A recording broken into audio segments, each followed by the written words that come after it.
Welcome everybody to episode 14 of the Popanimecomics Lounge. My guests today are DeBray and Tracy Bailey, who are a husband and wife comic book writer and artist who have created the comic Catena. But before we get into the interview, I would like to tell everybody that in the month of October there will be 2 podcasts a week to celebrate the rebranding and relaunching of my website, popanimecomics.com. So please stay in tune with me on Twitter at Popanimecomics for updates on when the website will be going live, as well as on the Facebook page, Popanimecomics. And as always, subscribe to this podcast wherever podcasts are found so it finds you and you don't find it. And without further ado, let's dive right into this interview. How did you get introduced into the industry? I've always loved comics. Although I really didn't start reading them until around about 2007. I think DeBray dragged me into this comic shop that he liked to go to, and I saw this comic called Lions, Tigers, and Bears, and it looked totally different from anything I'd ever seen before. It looked like a cross between a Disney and like the Iron Giant kind of cartoon, and I just loved it. And I wanted to do something like that. So at the time, I'd been drawing Catena for a while. It was just a thing I was doing in my spare time, and a guy named Scott Sava contacted me. He just happened to see my stuff online, and he said, "Hey, I love your work. You want to illustrate some stuff for me?" And I said, "Sure." And as it turns out, he knew a ton of people, and so that's pretty much how I got into it. Yeah, it was all kind of based on the webcomic. He saw it, he liked what he saw, and just kind of randomly popped up. Yeah, it was just this random thing, so... So upon entering the comic world, what challenges did both of you have when you first came into this industry? A lot of it is time for me. I do a lot in just my regular everyday life, and so it's just trying to find the time. Well, I don't draw so much as I used to. I'm mostly a colorist now, but still, just finding the time to sit down and color. It's pretty challenging, but it's not so bad. Yeah, I'll second time. I work a full-time job in addition to writing comics, but I will say that Scott really gave us a gracious entry point. He was really nice, and he really introduced us to a lot of people that really helped us out. So if you're listening out there, thanks, Scott.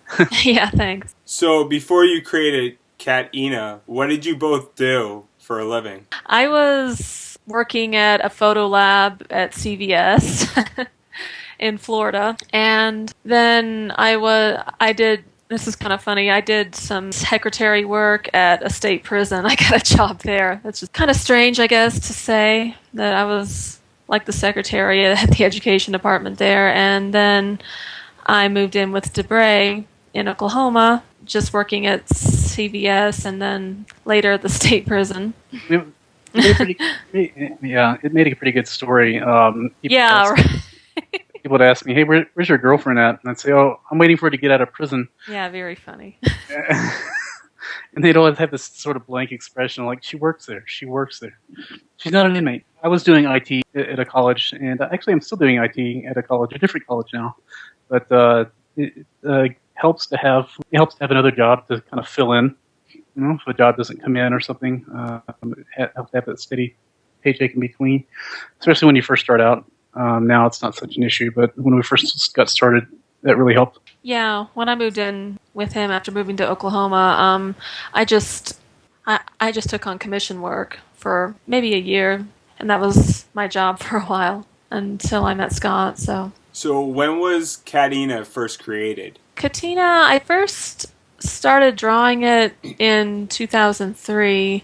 It was based on my cats I had. Belle and Buddy and Bear, they were all real cats that I had in Florida when I lived there, and I don't know, I was just watching them interact with each other one day, and I thought, if I drew you guys as cartoon animals, that could be kind of funny. So I just randomly drew a little comic strip with them one day, and it just kept going from there. And I got a little site set up for it, and it started gaining a small following, but yeah, that was back in 2003. Yeah, and she was actually drawing it before I even met her. And I think that's partially how I met her, is through her comic. I was like, yeah, you saw it. I joked that I married my stalker. Yeah. Her biggest fan, I guess. And then after we got married, I took over the writing part for her and did the writing from, I don't know what year, the last many years. Yeah, it was about '08 or '09, something like that. Somewhere around the time when the comic went to like a big page Hmm. and had more of a story format. So as the writer, when you were writing, did you determine the direction of the story, or did you collaborate together on where the story was going to be going? We would take walks and just throw ideas back and forth. Yeah, it was a collaborative effort for sure. Later comics, I think I took more the lead a little bit as Tracy became more and more busy with Yeah, it was like, I got stuff to do. You write something. more and more busy with other work. But yeah, early on, total collaboration. A lot of it was just stuff we found funny, and we just throw it in the comic. And some of it, it was almost inside joke level. And when I read it, later, I'm like, nobody's going to get this. But oh well, it was funny to us. So. And obviously, you two are married, but how do you communicate with your artist and your wife when you're working? Actually, I actually write a script in Word, and I followed a format that another writer gave me from another. He's actually a published comic artist, and he let me see one of his scripts. So I follow that format, and basically it was a character, and then I'll describe the scene, what the page is kind of supposed to look like, and then what everybody says, and then Tracy figures out how to fit it into panels and put the word balloons where they're supposed to go, and get the pictures all in. And half the time, if she reads the script, she'll think of something that's funnier, do some alterations, and the page comes out better that way. So can you briefly describe the story of Catena Cafe, and what is it exactly about for all the listeners? Sure. Catena Slice of life. is a Yeah. sort of a slice of life comic. It follows the adventures of a young cat lady who's just moved into a city and lands a job at an anime cafe. We're big. She winds up at a maid cafe, and she didn't really expect or want that job, but that's what she wound up doing. She kind of got stuck with it. And there's a bunch of people in her apartment who are all kind of nuts, and the people It's she like interacts Seinfeld with cats. Yeah, it's sort of like Seinfeld. Seinfeld with cats, I guess. So a maid cafe is very anime-like. Did anime and manga partially inspire you? Yeah, DeBray here really likes slice of life, how's the manga dio sort of stuff. And this is totally my fault. I introduced him to anime. Yeah, that is her fault. I enjoy the slice of life stuff. I like some of the more like action anime. Like I enjoy Akira and Serial Experiments Lane and some of the Texan Lies and Tekken Concrete and some of those animes a lot. But as far as writing them went, I thought it would be really nice if something on the internet was just like nice. Catena was meant to be a comic that somebody who's maybe in college classes and they're hitting their exams and they're like, man, I just want to read something that's nice. And it was really meant for those people, and that's what I was trying to reach. Somebody who just wants to sit down and have a chuckle and just take a breather. So what methods do you use to map out your story? I just open up Paint Tool Sci and I start scribbling very rough panels that I've kind of got in my head how they could go. And once I figure out what'll work on that page, I just go from there. And on my side, it's all MS Word, and I just sit down and make the description of the scene and then write in the dialogue. And in my head, I've kind of got a plan of about how many pages I want to do and about the story kind of I want to tell in that section. But oftentimes I'll do maybe a third of the comic and let Tracy catch up, and then I'll write another third. But in my head, I kind of know where it's going. And you've written many stories, and a bunch of them have to deal with pop culture. How much does pop culture influence your work? Early on, Catena was like all pop culture references practically. Yeah, the really early ones. It was just like kind of a gag per week pop culture thing. It wasn't really meant to go anywhere beyond that. So yeah, especially in the early stages, it was all. Yeah. And even in the later ones, as I put a little bit more emphasis on having more of a story, I guess. Early on, we really were just kind of doing gag a day and just really random stuff.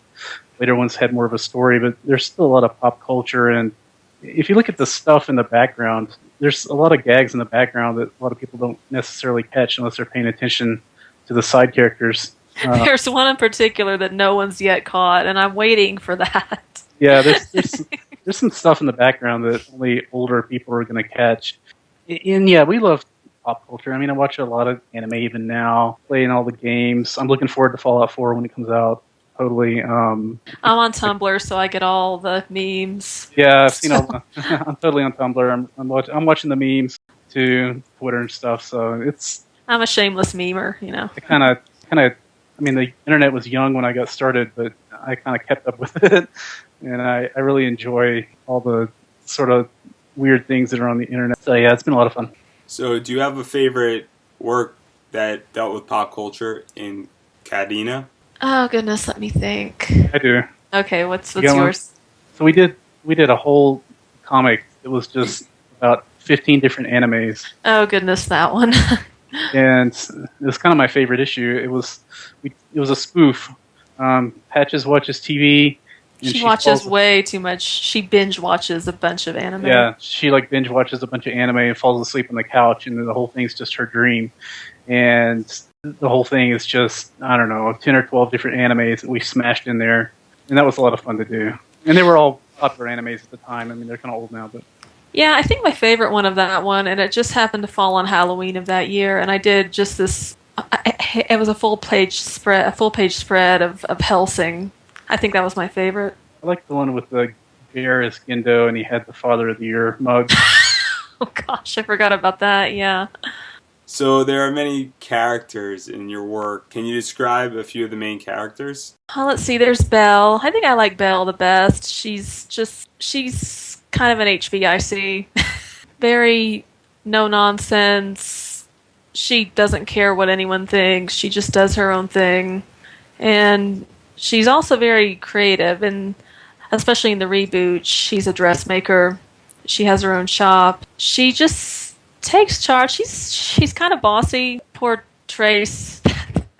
When they first meet, Belle just steamrolls this poor girl.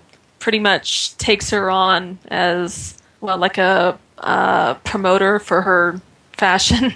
Yeah, she just said, "Hey, you're going to do this now," and she starts doing it. It doesn't even enter her mind that Trace might say no. And even if she did, I don't think it would have worked. No, it wouldn't have mattered. I enjoy Bear. He's a total jerk. The funny thing is, the more of a jerk I made Bear, the more fangirls he got, which was always hilarious to me. Yeah, he's just a jerk. I actually also enjoy Trace. She's our Whoopi character, I guess. She's the universe's chew toy. Everything happens to her. Everything happens to Trace, but she's nice about it. So, in the new one, I gave her a little bit more spine. So she stands up for herself a little bit now. But he's fun to write. He's just kind of doofus. If he's on catnip 24/7. Yeah, we'll say that. He's really mellow. Patches, I love her.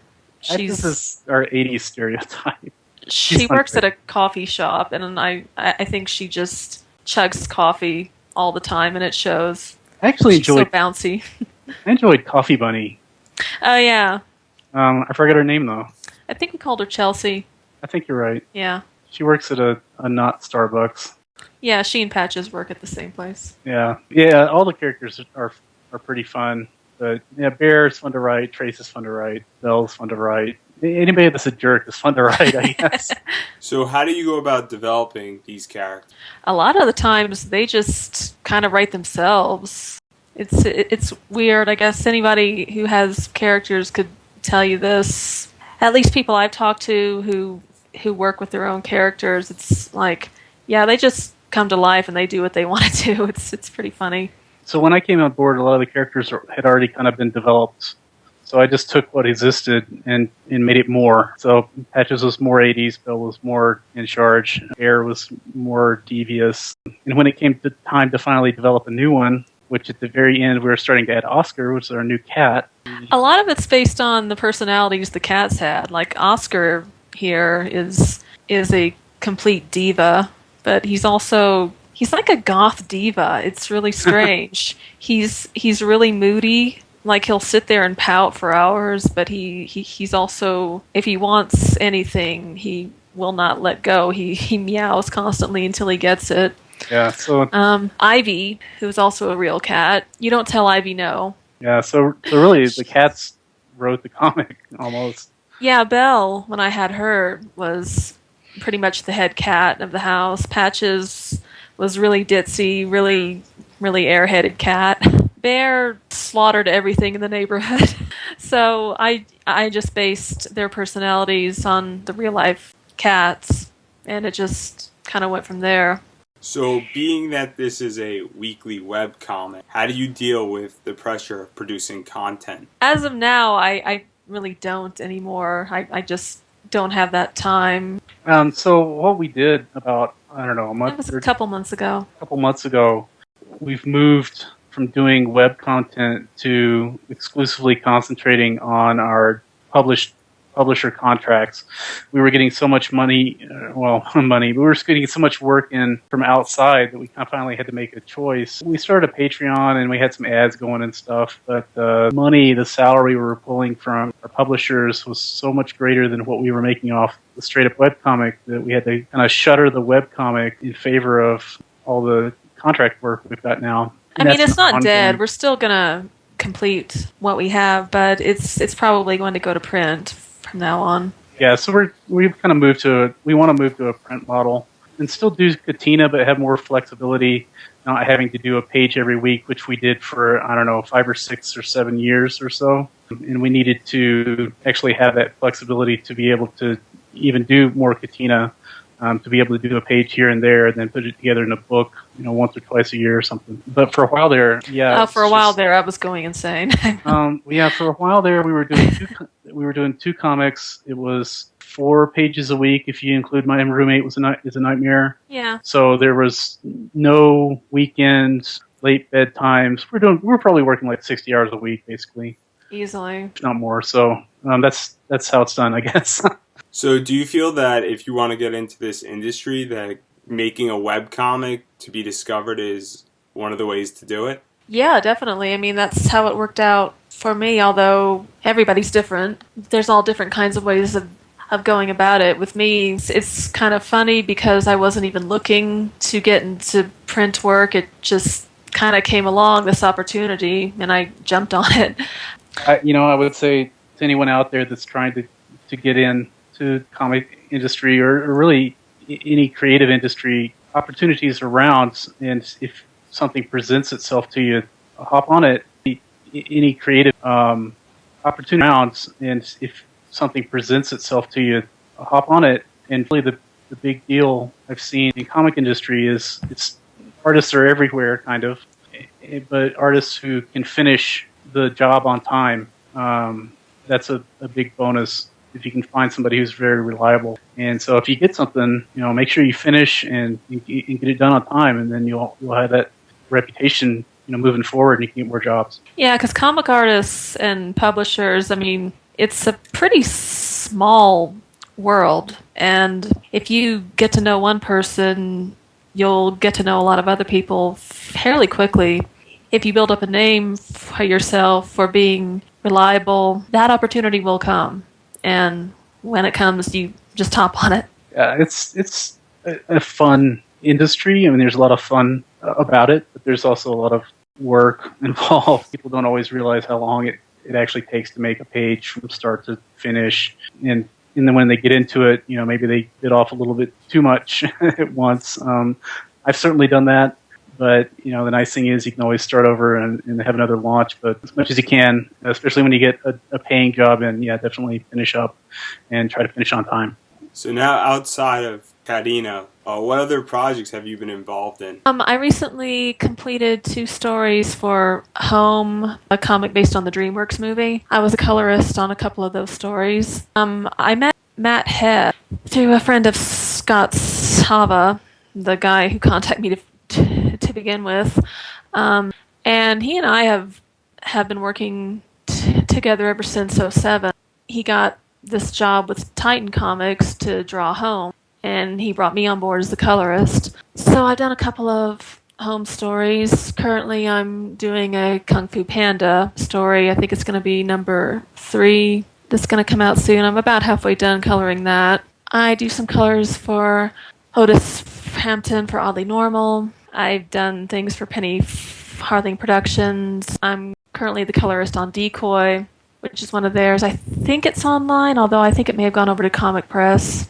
So I'm keeping pretty busy with other things. Yeah, she is always busy. And so I don't have to write Catena anymore. The last script is in Tracy's hands whenever it goes to print later. So I'm actually writing another script now that I'm going to try to get published through a publisher. It will be finished up sometime this weekend-ish, and it'll go to Tracy for pencils, and then actually back to me for colors and all the rest. And then I'm going to shop it around and see if anybody wants it. And that's utterly different than anything related to Catena whatsoever. It's like day and entirely, night. Yeah. entirely different project. So doing that, and then I've still got the full-time job, and I'm teaching myself Unity. I'm also interested in game development. So we stay as busy as possible, and when the opportunities come up, we just try to hop on them. So we went through a lot of things, and a bunch of advice can be taken out of this podcast at this point, but anything that we didn't mention, do you have any advice for anybody who wants to get into the comic industry or make a web comic or try to make a web comic and then get into the print comic world? The big thing with me is I've just kept in contact with the people whom I've met along the way, and just make a lot of friends. I mean, networking is so important in this business because pretty much everybody knows everybody. There's always someone who knows someone who knows someone who's looking for a thing that you might be really awesome at. So just make friends. Make friends. Yeah, just make friends.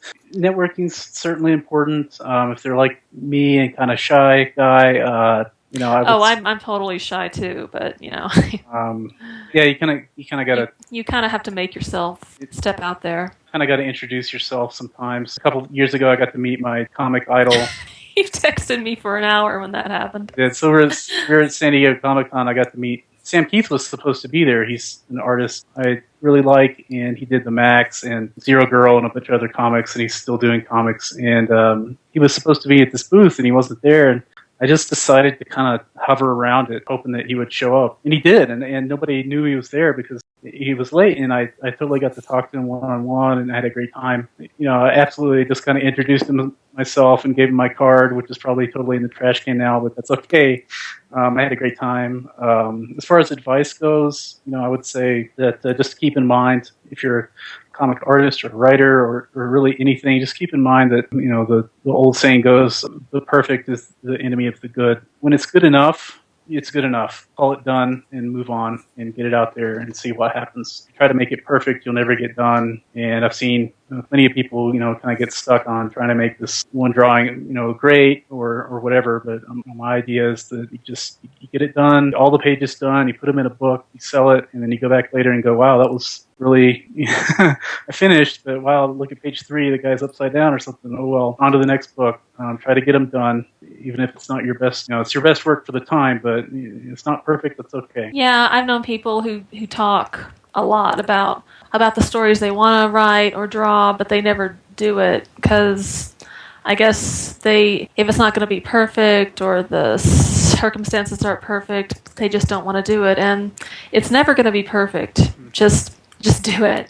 And there's some fear involved. You put your name on something, and what if somebody doesn't like it? Or every once in a while I'll go out and look at some review, and some guys trashing my work. I'm like, well, yeah, he's got a point there. Whoops. I'll try to do better next time. But hey, I was out there and I put it out. So yeah, at least you did something. I did something, and that's kind of the thing. Do it. Just do it. Like that Shia LaBeouf thing. Do it. Yeah, do it. Yeah. And then finally, do you have anything that you'd like to promote?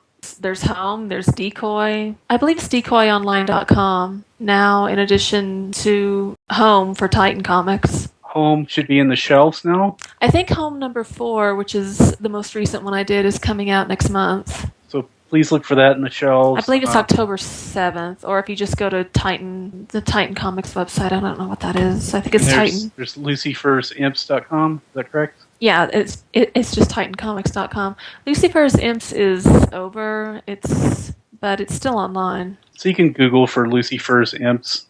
It's a great comic. It's written by Dale Medham, right?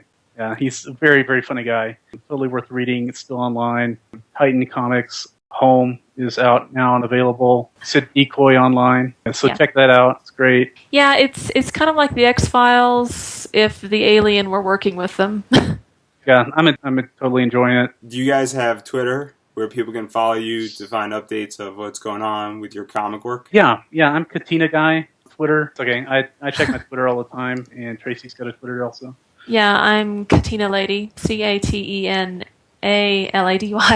Thank you for listening to this podcast, and remember to follow me on Twitter at Popanimecomics for updates regarding this podcast and my website. And remember to subscribe to this podcast wherever you get your podcasts so they find you and you don't find it. Till Sunday, I hope you have a great rest of the week.